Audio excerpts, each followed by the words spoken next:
Imaginez maintenant Michael Jordan au féminin. Donc Michael Jordan à moi, c'est ma mère. Et son seul sport, malheureusement, c'était de travailler pour subvenir aux besoins de ses 5 enfants.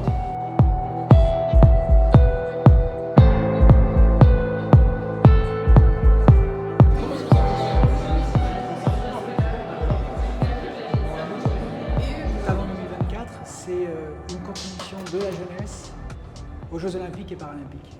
Parce que ça ne concerne pas que les sportifs, ça concerne tout le monde, y compris les générations les plus jeunes. Les candidats, ils sont à l'image de la Seine-Saint-Denis, ils représentent la diversité de la Seine-Saint-Denis, ils sont multiples. J'appelle Terre Aventure.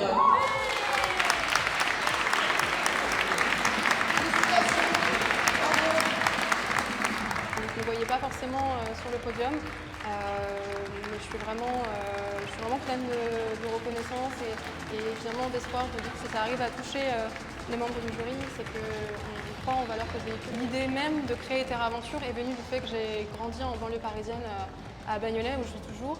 L'accès à la nature, finalement la proximité, c'est devenu un peu un privilège en France, et quand on vit dans un environnement bétonné, on a ce manque. Et c'est pour ça que moi j'ai envie en priorité de m'adresser à des personnes déjà en situation de précarité, qui n'ont pas les moyens de se payer ces parenthèses de répit. Un monde où désormais On peut faire en sorte que le souffle olympique continue à souffler pendant des années et des années sur le département de la Seine-Saint-Denis. Ce serait mentir que de vous dire qu'on le peut. En tout cas, on le veut. Et il est clair que cette expérience qui sera vécue dans quelques mois maintenant, dans un peu moins de 500 jours, elle doit laisser une trace sur le département et elle doit laisser une trace durable.